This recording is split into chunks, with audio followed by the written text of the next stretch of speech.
Hello guys, this is part 2 for the most important MCQs from moving charge and magnetism. So let's get started.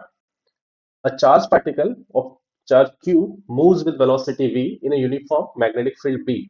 The magnetic force on the particle is given by. तो magnetic force के बारे में बात करें, जब भी कोई charge particle magnetic field में मूव करता है तो उसका फोर्स होता है F is equal to Q we b sin theta. Q is what? Charge. V is velocity. B is magnetic field. And theta is what? Theta is angle between velocity and magnetic field. अब ये vector form में दे रखा है, तो बात करें अगर force को हम लोग वेक्टर में कन्वर्ट करें तो इन तीनों क्वांटिटी में कौन वेक्टर क्वांटिटी है? Yes, velocity and magnetic field. Charge अपने आप में कौन सी क्वांटिटी होती है? Scalar quantity. So this formula can be written as what? F vector is equal to Q V vector cross b vector. हम लोगों ने क्रॉस क्यों लगाया? क्योंकि हम लोगों ने दो टाइप के वेक्टर प्रोडक्ट पढ़े हैं. एक होता है क्रॉस प्रोडक्ट, एक होता है डॉट प्रोडक्ट. क्रॉस प्रोडक्ट में हम लोग क्या यूज करते हैं? साइन. और डॉट प्रोडक्ट में क्या यूज करते हैं हम लोग? कॉस. ओके, अगर यहाँ पर कॉस होता तो विल प्रीफर व्हाट? डॉट. अब यहाँ पर साइन में तो क्या प्रीफर करेंगे हम लोग? Cross. So a factor is equal to होता है क्यू वी क्रॉस बी. अब ये ध्यान रखना यहाँ पर कि अगर मैं इस स्टेटमेंट को ऐसे लिखता हूँ क्यू बी क्रॉस वी, तो ये स्टेटमेंट रॉन्ग स्टेटमेंट है. क्यों? बिकॉज वेक्टर में A cross B is not equal to B cross A. Okay, A cross B is not equal to B cross A. यहाँ पर माइनस का difference आता है. Okay, so this statement is not correct. तो a factor is basically q v cross B. Okay, तो चार option में देखते हैं हम लोग. Option first q v dot B, तो डॉट प्रोडक्ट तो होता नहीं है. कौन सा प्रोडक्ट होता है? Cross product. सेकंड स्टेटमेंट है क्यू वी क्रॉस बी. देखो क्यू वी क्रॉस बी, इसको कंसिडर कर सकते हैं हम लोग. क्यू बी क्रॉस बी नहीं, बी क्रॉस बी नहीं होता है, वी क्रॉस बी. अगर ये स्टेटमेंट में यहाँ पर माइनस लगा होता तो करेक्ट मान सकते हैं. क्यू बी बाई बी नहीं, ये ऑप्शन में नहीं हो सकता. तो option B is correct, that is q v cross b. Let's go for the next. Two long parallel, two long straight parallel conductors carry current I1 and I2 in the same direction, separated by a distance d. The force between them. हमारे पास अगर दो conductor हैं और दोनों ही conductor में अगर current है parallel conductor से और दोनों में सेम डायरेक्शन में करंट जा रहा है. ओके, सेम डायरेक्शन में करंट जा रहा है. यहाँ पर करंट I1 मान सकते हैं, यहाँ पर करंट क्या मान सकते हैं हम लोग? I2. तो इन दोनों के बीच में फोर्स होगा. वो जो फोर्स होगा उस फोर्स का फॉर्मूला क्या होता है? It is mu naught by 4 pi to I1 I2 by R. Okay, that is the formula for the force of attraction or repulsion between two parallel current carrying wires. Okay, so two long straight parallel conductors carry current I1 and I2 in the same direction, separated by distance d. The force between them is attractive and proportional to I1 into I2, repulsive and proportional to I1 and I2, attractive and I1 by I2, repulsive and independent of the current. So see here, यहाँ पर force क्या current पे depend नहीं कर रहा है? कर रहा है. फोर्स करंट, देखो करंट यहाँ पर है फोर्स के फॉर्मूले में, और दोनों क्या है यहाँ पर? I1 इंटू I2, दोनों का प्रोडक्ट है यहाँ पर. सो ऑप्शन सी तो करेक्ट नहीं हो सकता. क्यों? क्योंकि यहाँ पर I1 बाई I2 बोल रहा है. ऑप्शन डी भी करेक्ट नहीं हो सकता. क्यों? क्योंकि ये तो इंडिपेंडेंट के बारे में बात कर रहा है. इसके अकॉर्डिंग यहाँ पर फोर्स आपका करंट पे डिपेंड नहीं कर रहा है. ऑप्शन बी, ए और बी में देखें तो देखो प्रोपोर्शनल टू I1 I2 दोनों में आ रहा है. सी यहाँ पर I1 I2 है, तो force is what? Proportional to I1 I2. Okay, तो ये दोनों के लिए करेक्ट हो गया. अब बात करते हैं, ए बोल रहा है अट्रैक्टिव और बी बोल रहा है क्या? रिपल्सिव. तो फ्लेमिंग के स्टेटमेंट के अकॉर्डिंग ये ध्यान रखना, जब भी दो वायर्स में सेम डायरेक्शन में करंट जाए, दो वायर्स में सेम डायरेक्शन में करंट जाएगा तो both the wires will attract each other. Okay, same direction में क्या करेगा? वो अट्रैक्ट करेगा. अगर दोनों में करंट की डायरेक्शन क्या हो जाए? अपोजिट, तो वो क्या करेगा? वहां पर रिपेल करेगा. यहाँ पर सेम डायरेक्शन बोला है तो वायर्स क्या करने वाले हैं? अट्रैक्ट करने वाले. तो option A is correct option. Let's go for the next.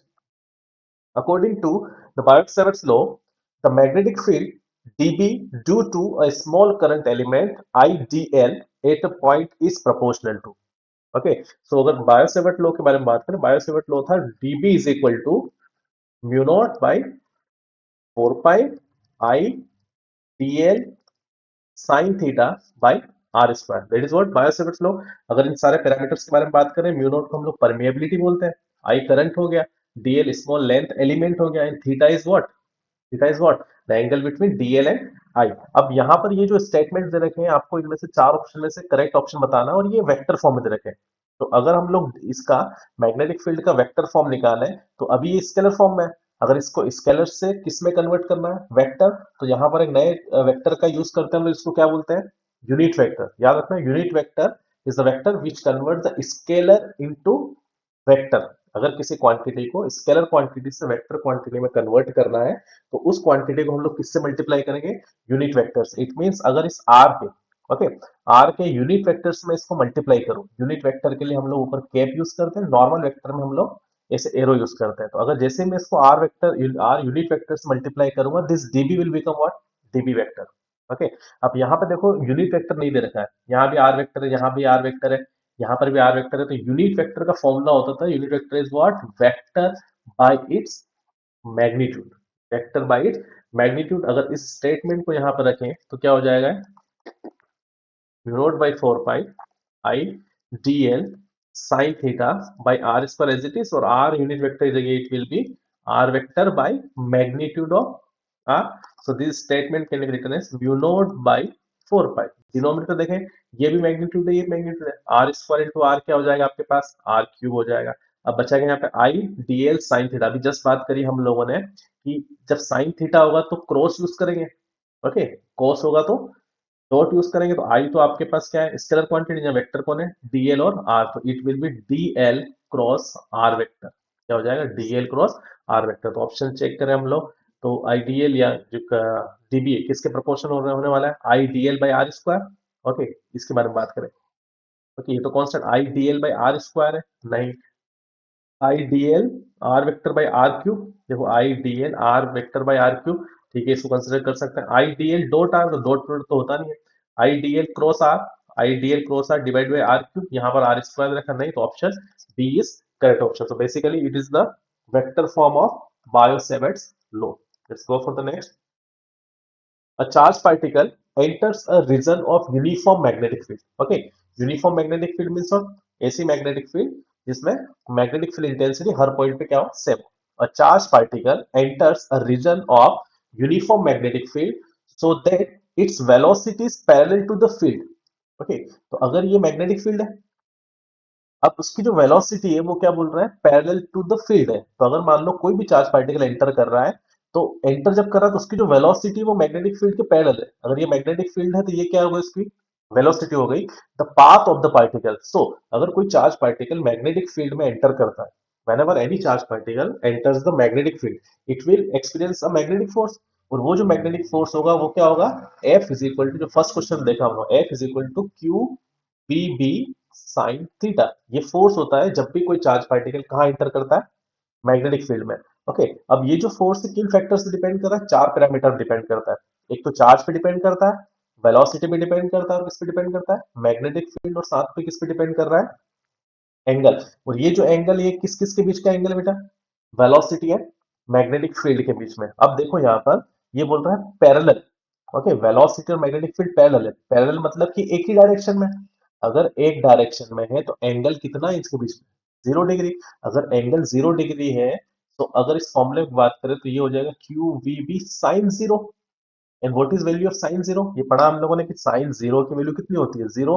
तो अगर जीरो से स्टेटमेंट मल्टीप्लाई करें तो नेट फोर्स पूरा कितना आ जाएगा आपके पास, जीरो हो जाएगा। ओके, मतलब कि जब भी कोई चार्ज पार्टिकल पैरेलल एंटर करेगा, पैरेलल एंटर करेगा कहां पर, मैग्नेटिक फील्ड में, तो उस पर जो नेट मैग्नेटिक फोर्स है वो क्या हो जाएगा आपका, जीरो हो जाएगा। ओके, जब मैग्नेटिक फील्ड जीरो हो जाएगा, द मैग्नेटिक फोर्स जीरो हो जाएगा, then the path of the particle will be, क्या सर्कल में मूव करेगा वो, नहीं, क्या हेलिक्स में मूव कर रहा है, हेलिक्स ये वाला शेप होता है, इस टाइप का जो शेप होता है उसको क्या बोलते हैं हम लोग, हेलिकल शेप। क्या स्ट्रेट लाइन मूव कर सकता है, कंसिडर कर सकते हैं, पैराबोला होगा, क्या ऐसे कर्व जाएगा, नहीं। तो ऑप्शन सी इज करेक्ट, वो स्ट्रेट लाइन जैसा आएगा ऐसे ही मूव करते रहेगा, मतलब उस पर मैग्नेटिक फील्ड का कोई भी असर नहीं होगा। क्यों, क्योंकि उस पर मैग्नेटिक फोर्स क्या है, जीरो। क्यों जीरो है, क्योंकि एंगल कितना हो जाएगा उस पर, 0 डिग्री, और साइन जीरो क्या होता है आपके पास, जीरो। हाँ, अगर इसी क्वेश्चन में ऐसा होता कि आपके पास यूनिफॉर्म मैग्नेटिक फील्ड है और वो चार्ज पार्टिकल इसके परपेंडिकुलर लगा था, ये बी हो जाए और ये क्या हो जाए, वी, अगर ये इसके परपेंडिकुलर होता तो उस कंडीशन में यहाँ पर क्या होता आपके पास, सर्कुलर। उस कंडीशन में आपके पास उसका पाथ या ट्रेजेक्टरी क्या होती, सर्कल में। लेकिन वो पैरेलल आया है तो वो सीधा सीधा निकल जाएगा, इट मीन पे कोई भी फोर्स नहीं लगेगा। तो इस पर्टिकुलर क्वेश्चन का आंसर क्या होने वाला है, option C, that is straight line. The magnetic moment mu of a circular coil of radius r having n turns and carrying current I is magnetic moment, जिसको हम लोग डिनोट करते हैं किससे, म्यू से। कभी कभी इसी मैग्नेटिक मोमेंट को हम लोग कैपिटल एम से डिनोट करते हैं। And basically magnetic moment is what, current into area. Current into area को क्या बोलते हैं हम लोग, मैग्नेटिक मोमेंट। तो अगर उसके फॉर्मूले के बारे में बात करें तो mu is equal to current, current कितना दे रखा है आपको, आई दे रखा है। ओके, एरिया के बारे में बात करें, सर्कुलर कोइल हो रखा है, तो सर्कल का एरिया क्या होता है बेटा, सर्कल का एरिया होता है पाई आर स्क्वायर। रेडियस क्या देखिए आर, तो सिंपल सा फॉर्मूला करंट आई हो गया, एरिया क्या हो गया आपके पास पाई आर स्क्वायर। तो म्यू इज इक्वल टू क्या हो जाएगा आपके पास आई पाई आर स्क्वायर। लेकिन क्या उसके अंदर कुछ टर्न्स है क्या, यस, कितने टर्न है, एन टर्न है, तो इसको क्या करेंगे आप एन से मल्टीप्लाई कर देंगे। Okay, so mu is equal to हो जाएगा n I pi are square. Check दो option, option first I pi are square, आपके पास है n I. Okay, I pi are square किसके लिए होगा, सिंगल टर्न के लिए होगा, लेकिन यहाँ पर कितने टर्न्स है, एन टर्न्स, तो ये ऑप्शन तो करेक्ट नहीं है। आई इंटू आर होता है कि नहीं, N I pi are square, N I pi are square, option C is correct option, that is N into I into pi are square. Let's go for the next.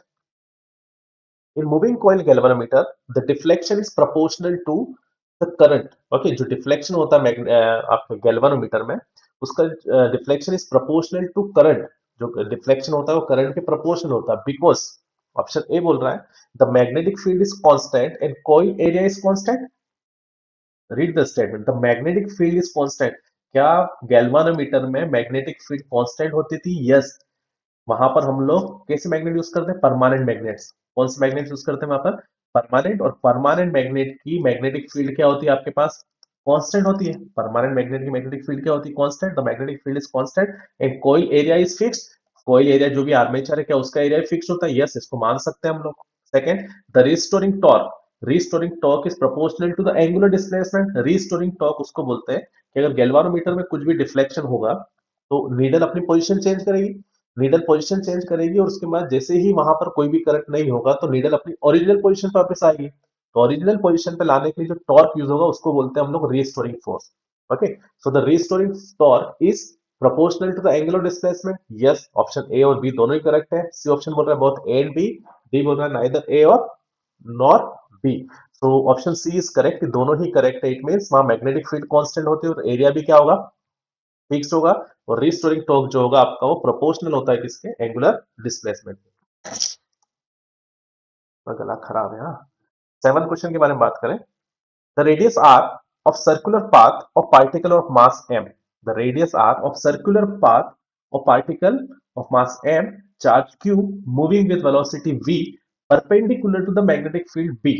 Okay, एक charge particle है वो कैसे move कर रहा है, perpendicular. फिर से read करो, the radius are of the circular path for a particle of mass m, charge q moving with velocity v perpendicular to the magnetic field b। तो आपके पास एक मैग्नेटिक फील्ड है, इस मैग्नेटिक फील्ड के परपेंडिकुलर कोई charge particle move कर रहा है। अभी जस्ट बात करी थी कि अगर पैरेलल मूव करेगा तो उस पर कोई फोर्स लगेगा, अगर परपेंडिकुलर आ रहा है तो परपेंडिकुलर में फोर्स का लगेगा, F is equal to Q we B sine. अब एंगल कितना हो बताओ, कितना एंगल है बी और बी में, 90।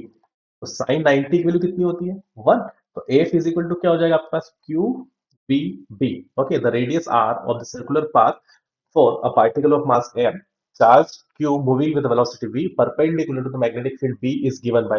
तो जब कोई चार्ज पार्टिकल इस मैग्नेटिक फील्ड में एंटर करेगा तो कितना फोर्स एक्सपीरियंस करेगा, क्यू वी। अब जब ये फोर्स इतना एक्सपीरियंस करेगा तो यहाँ पर इसका जो मोशन होने वाला है वो सर्कुलर पाथ में होगा। इसका जो मोशन होने वाला है वो क्या होगा, सर याद रखना है जब भी कोई चार्ज पार्टिकल परपेंडिकुलर एंटर करता है मैग्नेटिक फील्ड में, the trajectory of path will be circular. और सर्कुलर मोशन के लिए कौन सा फोर्स रिस्पॉन्सिबल होता है, मैकेनिक्स पढ़ा होगा हम लोगों ने कि सर्कुलर मोशन के लिए एक फोर्स रिस्पॉन्सिबल होता है जिसको हम लोग कौन सा फोर्स बोलते हैं, सेंट्रीपिटल फोर्स। और ये सेंट्रीपिटल फोर्स क्या होता है आपके पास, m v square by r. Centripetal force क्या होता है आपके पास, m v square by r. और यही सेंट्रीपिटल फोर्स कौन प्रोवाइड कर रहा है यहाँ पर, मैग्नेटिक फोर्स। तो क्या दोनों ही फोर्स को हम लोग इक्वल पुट कर सकते हैं, that is magnetic force, that is what centripetal force. तो can I write that is q we B is equal to m v square by r. दोनों को इक्वल क्यों पुट कर रहे हैं हम लोग कि जब भी कोई चार्ज पार्टिकल परपेंडिकुलर मूव करेगा किसके, मैग्नेटिक फील्ड के, तो वो जो मैग्नेटिक फोर्स है उसको क्या प्रोवाइड करेगा, सेंट्रीपिटल फोर्स। क्या से क्या कैंसिल हो रहा है, एक वेलोसिटी से एक वेलोसिटी कैंसिल हो जाएगा, आपको आर का फॉर्मूला चाहिए, आर ऊपर चले जाएगा, बचेगा आपके पास एम वी, और ये क्यू बी कहाँ आ जाएगा आपके पास नीचे, तो आर इज इक्वल टू क्या हो जाएगा m v by q B. तो ऑप्शन चेक करें, first option r is equal to m v by q B, ये ऑप्शन लग रहा है। R is equal to Q B by m B, नहीं। R is equal to m B square by q B, नहीं। R is equal to Q B by m B, नहीं। तो option A is correct, that is m B by q B. Okay, तो ये याद रखना, the magnetic force will be equal to centripetal force, कब, जब charge particle कैसे enter करेगा, perpendicular to the magnetic field. Let's go for the next. 8 question बोल रहा है the magnitude of magnetic field inside a long solenoid. Okay, तो कुछ इस टाइप से हमारे पास सोलेनॉइड होता है। ओके, तो अगर इसके अंदर कुछ करंट जा रहा है तो इसकी मैग्नेटिक फील्ड होती है। तो the magnitude of magnetic field inside the long solenoid, इस सोलेनॉइड के अंदर की जो मैग्नेटिक फील्ड होती है क्या होती है, mu naught N I by L, mu naught I by L, mu naught. Okay, तो नॉर्मली अगर बात करें हम लोग बायो सेवर्ट्स लॉ की, ये एप्लीकेशन था, तो sorry ampere circuit law, ampere circuit law की एप्लीकेशन है, जिससे हम लोगों ने किसी भी सोलेनॉइड के अंदर मैग्नेटिक फील्ड निकाली थी, और वो जो मैग्नेटिक फील्ड होती है आपके पास म्यू नॉट एन आई होती है। क्या होती है आपके पास, म्यू नॉट एन आई। आप समझ रहे हैं, यहाँ पर हम लोगों ने स्मॉल एन यूज किया है, और क्वेश्चन में या फिर स्टेटमेंट में क्या दे रखा है, कैपिटल एन। तो इन दोनों में डिफरेंस समझे हम लोग, small N and capital N. समझना, स्मॉल एन का मतलब है टोटल टर्न्स, यहां से लेके यहां तक कितनी बार ये टर्न हो रहा है। ओके, यहां से लेके यहां तक ये कितनी बार टर्न हो रहा है, that is what total number of turn होगा आपके पास। लेकिन जो स्मॉल होते हैं ये नंबर ऑफ टर्न पर यूनिट लेंथ होता है। ये क्या होता है, यूनिट लेंथ। ओके, टोटल यहां से यहां तक जो टर्न्स है वो क्या होगा आपके पास, कैपिटल एन। यूनिट लेंथ पर, एक छोटे यूनिट लेंथ पे जो नंबर ऑफ टर्न्स होते हैं उसको क्या बोलते हैं हम लोग, एन। ओके, तो अगर फॉर एग्जांपल सिंपल सी बात करें, मान लो एक सोलेनॉइड है आपके पास 2 मीटर का। फॉर एग्जांपल एक सोलेनॉइड आपके पास कितने मीटर का, 2 मीटर का सोलेनॉइड है, और उसमें आपके पास 5000 टर्न्स है। कितने टर्न हो रहे हैं 2 मीटर में, 5000। तो this 5000 is what, capital N. Okay, total turns जो है वो क्या हो गया आपके पास, कैपिटल एन। अब यूनिट मीटर पे, ये यूनिट लेंथ पे, 2 मीटर पे 5000, तो 1 मीटर पे कितने होंगे, दैट इज 2500। ओके, तो ये क्या हो गया आपके पास, स्मॉल एन। मतलब कि यूनिट लेंथ पे जो नंबर ऑफ टर्न्स होता है उसको क्या रिप्रेजेंट करते हैं हम लोग, स्मॉल एन से। टोटल जितने टर्न्स है उनको काउंट करें तो क्या हो जाएगा, कैपिटल। तो हमारे पास जो फॉर्मूला होता है मैग्नेटिक फील्ड ऑफ सोलेनॉइड होता है म्यू नॉट एन आई। अब यहाँ पर स्टेटमेंट में कैपिटल एन यूज किया है, तो एन और इस कैपिटल एन में एक बार फिर से बताऊं, capital N is what total number of turns, small N is what number of turns per unit length. तो अगर मैं इस कैपिटल एन को एल से डिवाइड कर दूं, कैपिटल एन को किससे डिवाइड करें, एन से, तो वो क्या आएगा आपके पास, स्मॉल एन। जैसे ये क्या ना, 5000 को किससे डिवाइड किया आपने, 2 से, तभी आएगा पास 2500। It means total number of turns by length is what, small N. तो अगर इसी स्टेटमेंट को यहां रखें तो ये हो जाएगा B is equal to mu naught N I by N. Okay, तो याद रखना, जब स्मॉल एन होगा तो ये फॉर्मूला होगा, कैपिटल एन होगा तो कैपिटल एन बाई एल होगा। तो which option is correct, B is equal to mu naught n I by L. B is option B. B is equal to mu naught I by L. C is equal to B is equal to C is what? B is equal to mu naught n I by 12. तो I think option first is correct, तब discuss नहीं करें। B is equal to mu naught n I by L। तो याद रखना mu naught n I is also correct and mu naught capital N I by L is also correct। दोनों statement एक ही statement है। Okay, और ये याद करना, याद रखना कि ये इसके अंदर तो magnetic field mu naught N I होती है, बट इसके एंड्स पे, इस वाले मतलब कि सोलेनोइड के एंड पे जो मैग्नेटिक फील्ड होती है उसको लिखते हैं mu naught N I by 2। Okay, पूरे सोलेनोइड की magnetic field mu naught N I, लेकिन इसके एंड्स की बात करें तो वो टोटल मैग्नेटिक फील्ड का हाफ होती है। Let's go for the next. A particle of charge q moves in a magnetic field such that the magnetic force on it does zero work। A particle of mass q moves in a magnetic field। Okay, एक आपके पास magnetic field है, इसमें एक charge particle move कर रहा है in a magnetic field such that magnetic force on it does zero work। Magnetic force उस पर जीरो वर्क करता है। क्यों, कोई भी चार्ज पार्टिकल मैग्नेटिक फील्ड में एंटर करेगा तो मैग्नेटिक फोर्स उस पर जीरो वर्क करेगा, उसका रीजन चाहिए इसको। ओके, तो लॉजिकली अगर बात करें, वर्क अगर बात करें, मैकेनिक्स में वर्क को हम लोगों ने कैसे डिफाइन किया था, that is what F S cos theta. Work क्या होता है आपके पास, F S cos theta. What is F, force, s is what displacement and theta is what angle between force and displacement। Okay, तो जब कोई चार्ज पार्टिकल मैग्नेटिक फील्ड में जा रहा है तो यहां पर जो फोर्स होने वाला वो क्या होने वाला है, मैग्नेटिक फोर्स होगा। जहां जो फोर्स होने वाला क्या होगा, मैग्नेटिक फोर्स। अब ये डिस्प्लेसमेंट के बारे में बात करें, इसके बारे में बात करें हम लोग डिस्प्लेसमेंट, तो यहाँ डिस्प्लेसमेंट को कंसिडर करते हैं या फिर वेलोसिटी कंसिडर करते हैं। याद करो फोर्स इज इक्वल टू आपके पास Q we B sine theta होता था। क्या होता था आपके पास, F is equal to Q we B sine theta. Question ये है कि जब भी कोई चार्ज पार्टिकल मैग्नेटिक फील्ड में जाएगा तो मैग्नेटिक फील्ड फोर्स उस पर हमेशा जीरो वर्क करेगा, उसका रीजन देखना है। तो वर्क क्या होता है, एफ एस कॉस थीटा। तो यहाँ अगर इस पर्टिकुलर कंडीशन के बारे में बात करें, यहाँ जो फोर्स है वो कौन सा फोर्स है, मैग्नेटिक फोर्स है। एस मतलब डिस्प्लेसमेंट। क्या डिस्प्लेसमेंट और वेलोसिटी, क्या डिस्प्लेसमेंट और वेलोसिटी की डायरेक्शन सेम होती है? यस, याद रखना डिस्प्लेसमेंट और वेलोसिटी की डायरेक्शन क्या होती है, हमेशा सेम होती है। ओके, तो जो डायरेक्शन डिस्प्लेसमेंट की होगी, क्या वही डायरेक्शन वेलोसिटी होगी? Okay, and angle is what, this angle is what, the angle between force and displacement. तो अगर बात करें हम लोग कि यहाँ पर इस कंडीशन में आपके पास मैग्नेटिक फील्ड इधर है और आपके पास चार्ज ऐसे इंटर कर रहा है, कैसे इंटर कर रहा है, इसके परपेंडिकुलर। तो वेलोसिटी और बी, मतलब वेलोसिटी और मैग्नेटिक फील्ड में मैक्सिमम फोर्स के लिए कितना एंगल होता है यहाँ पर, 90 डिग्री। कितना एंगल होता है, 90 डिग्री। मतलब फोर्स और डिस्प्लेसमेंट में वही एंगल होगा जो एंगल किस किस के बीच में होगा, फोर्स और velocity. What is the angle between force and velocity, it is 90 degree. Okay, अगर यहाँ पे एंगल को मैं 90 डिग्री पुट करूं, यहाँ कितना पुट करें, 90, तो what is cos 90, zero. Okay, it means magnetic force always always do zero work on the charge moving inside it. Okay, the reason is what, कि वेलोसिटी और फोर्स एक दूसरे के परपेंडिकुलर होता है। क्यों हमेशा जीरो होता है, क्योंकि वेलोसिटी और फोर्स एक दूसरे के हमेशा क्या होता है, परपेंडिकुलर। परपेंडिकुलर के कारण एंगल कितना होता है, 90 डिग्री। cos 90 क्या होता है, जीरो होता है। ओके, ऑप्शन देखें, because the force is always perpendicular to the velocity. Yes, वही तो बात कर रहे हैं, इसको होल्ड कर सकते हैं। Because the charge is stationary, नहीं वो तो बोल रहा है ना, चार्ज जरूरी नहीं है। Okay, because magnetic field does not act on the charges, नहीं मैग्नेटिक फील्ड वर्क करती है। ओके, कब एक्ट नहीं करती, जब वो पैरेलल मूव करता है, बाकी कंडीशन में मूव करेगी। Because magnetic field is zero, नहीं है, तो स्पेशल कंडीशन के बारे में बात करें तो option A is correct, because force is always perpendicular to the velocity. Force और वेलोसिटी हमेशा परपेंडिकुलर होते हैं, परपेंडिकुलर होने के कारण cos 90 क्या हो जाएगा, zero. That's why net work done by the magnetic force on the charge particle moving inside it is always zero. Question number 10 के बारे में बात करें, for a straight long current carrying conductor the magnetic field at a distance r from it varies for a long current carrying conductor। मान लो एक current carrying conductor है, the magnetic field at distance r from it, मान लो एक point ले लेते हैं हम लोग यहाँ पर। यहाँ पे जो मैग्नेटिक फील्ड होगी वो कैसे वरी होगी, तो देखो ये एम्पियर सर्किटल लॉ की सेकंड आपके पास क्या है, एम्पियर सर्किटल लॉ का सेकंड एप्लीकेशन है। The current magnetic field due to current carrying wire, तो कितना होता है मैग्नेटिक फील्ड इसका, this formula is what, B is equal to mu naught I by 2 pi R, that is formula. Okay, तो जब भी current carrying wire का magnetic field होती है, कितनी होती है, mu naught I by 2 pi R. अब चेक करो मैग्नेटिक फील्ड आर के कैसे प्रोपोर्शनल है, बी इज, क्या लिखेंगे यहाँ से, B is inversely proportional to 1 by R. देखो 1 बाई आर, तो ऑप्शन क्या देगा, option I is not correct, B correct लग रहा है। ओके, तो ऑप्शन बी इज करेक्ट है। तो thank you guys, I hope video आपको समझ में आया होगा। Okay, see in the next, thank you.